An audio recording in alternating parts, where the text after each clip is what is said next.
True इस्लाम app को play store से ज़रूर डाउनलोड कीजिए और शेयर कीजिए।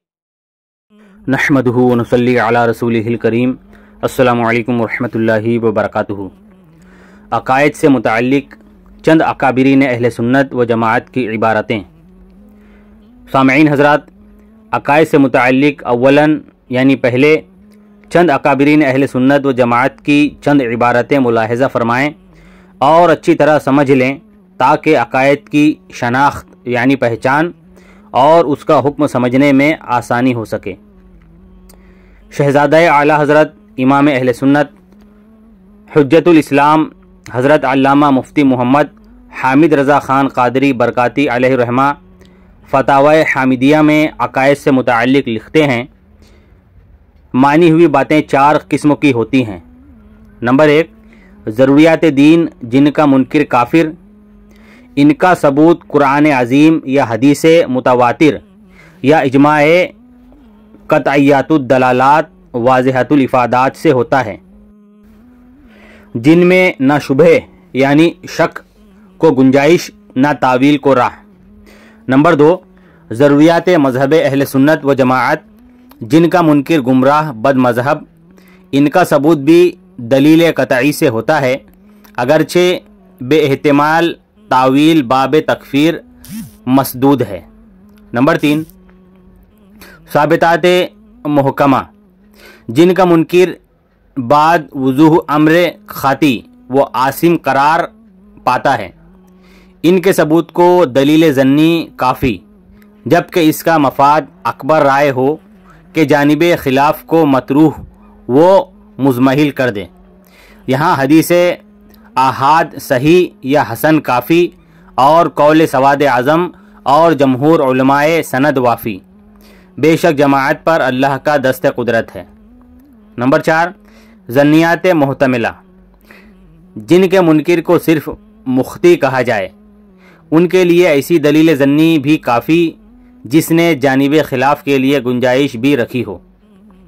हर बात अपने ही मर्तबे की दलील चाहती है, जो फ़र्क मरातिब ना करे और एक मर्तबे की बात को उससे आला दर्जे की दलील मांगे, जाहिल बेवकूफ़ है या मक्कार फ़ैलसूफ़। फ़तावा हामिदिया सफ़हा नंबर 134, नाशिर ज़ाविया पब्लिशर दरबार मार्केट लाहौर। गाज़ी ज़मा अल्लामा सैयद अहमद सईद काज़मी अमरोहवी अलैहि रहमा अकायद के अक़साम व अहकाम और दलाइल से मुताल्लिक़ अहम नुकात बयान करते हुए लिखते हैं, बाज़ लोग कम इल्मी और नावाक़फ़ियत की वजह से हर मसले शरइया पर नुसूस कतइया और कुरान व हदीस से दलाइल सरीहा तलब करते हैं और कह दिया करते हैं कि मुतलकन बाब अकायद में बजुस नस्स कतई कुरान व हदीस की सरी इबारत के कोई चीज़ काबिल कबूल नहीं। हालांकि उनका यह कहना कतअन गलत और बेबुनियाद है। याद रखिए, कतई दलील और कुरान व हदीस की सरी कतई इबारतें सिर्फ़ उन अकायद के लिए ज़रूरी हैं जो कतई हों और जिन पर मदार ईमान हो, और बाकी रहे अकायद ज़न्निया तो उनके लिए ज़न्नी दलीलें पेश की जाएंगी।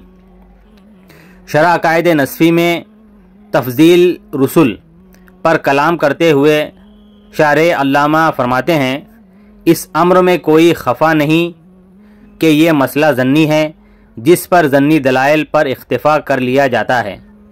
शरअ अकायद नस्फ़ी सफ़ा नंबर 126। इसी तरह निब्रास शरअ अकायद में सफ़ा नंबर 24 पर अकायद की 2 किस्में कतई और ज़न्नी बयान फरमाईं और इसी मज़मून को वाज़ेह फरमाया। नीज़ इसी निब्रास शरअ अकायद की शरह में सफ़ा नंबर 598 पर मनकूला बाला इबारत के तहत बहुत तफसील से फरमाया। शारे के जवाब का हासिल ये है कि मसाइल एतकादिया की 2 किस्में हैं। एक वो जिसमें यकीन मतलूब हो, जैसे वाजिब ताला की वहदत और नबी करीम सल्लल्लाहु अलैहि वसल्लम का सिद्क़। दूसरी वो जिसमें ज़न पर इक्तिफ़ा कर लिया जाए, जैसे तफ़ज़ील रुसूल। यही मसला दलील ज़न्नी में जिन मसाइल पर इक्तिफ़ा नाजायज़ है वो सिर्फ़ पहली किस्म के मसाइल हैं जिनमें यकीन मतलूब होता है। بخلاف دوسری قسم میں جس میں صرف ظن مطلوب ہوتا ہو، ان میں دلیل ظنی پر بلا شبہ اکتفا جائز ہے۔ احکام کا بھی یہی حال ہے کہ حکم جتنا قوی ہوگا اس کی دلیل بھی اتنی قوی ہوگی۔ عقائد و احکام کے بعد فضائل و مناقب کی طرف آئیے تو اس میں بھی تنزل اختیار کرنا پڑے گا، یعنی ضعیف حدیثیں بھی اس باب میں معتبر ہوگی، جیسے کہ محدثین نے جا بجا اس کی تصریح فرمائی ہے، اور ائمہ فقہا نے فضائل اعمال میں ضعیف ترین احادیث کو بھی معمول بہا قرار دیا ہے۔ دیکھیے مسح رقبہ، وضو میں گردن پر مسح کرنے کی حدیث ایسی ضعیف شدید ہے کہ بعض محدثین نے اسے موضوع تک کہہ دیا، لیکن ائمہ اور فقہا نے اسے بھی معمول بھی مانا اور آج تک اس پر عمل ہوتا چلا آ رہا ہے۔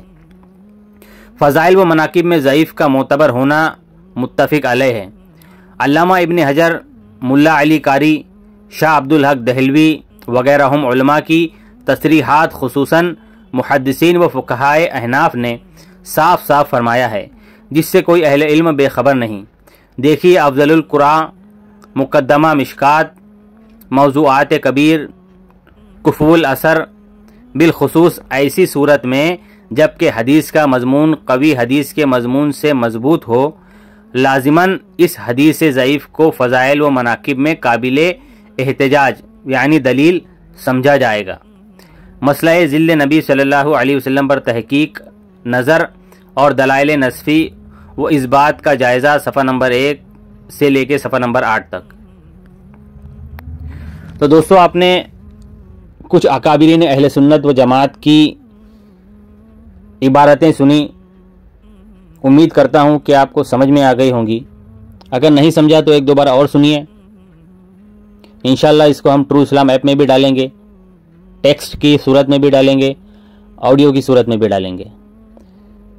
تھوڑے جو ورڈ ہیں وہ ہارڈ ہیں، لیکن اس کے آگے آگے جو بھی چیزیں آتی جائے گی ہماری کوشش رہے گی کہ اس کو آسان سے آسان کیا جائے۔ تو اس آڈیو کو آپ لوگ ہر جگہ شیئر کیجئے اپنے سوشل میڈیا اکاؤنٹس پر، یوٹیوب پر آپ اگر اسے اپلوڈ کرنا چاہتے ہیں وہاں پر کیجئے۔ اللہ تعالیٰ سے دعا ہے کہ کہنے سننے پڑھنے میں جو بھی غلطی ہو گئی ہو اللہ تعالیٰ اپنے پیارے حبیب صلی اللہ علیہ وسلم کے صدقے و طفیل میں معاف فرمائے۔ استغفر اللہ ربی من کل ذنب واتوب الیہ، لا الہ الا اللہ محمد رسول اللہ صلی اللہ تعالی علیہ وآلہ وصحبہ وسلم۔ السلام علیکم ورحمۃ اللہ وبرکاتہ۔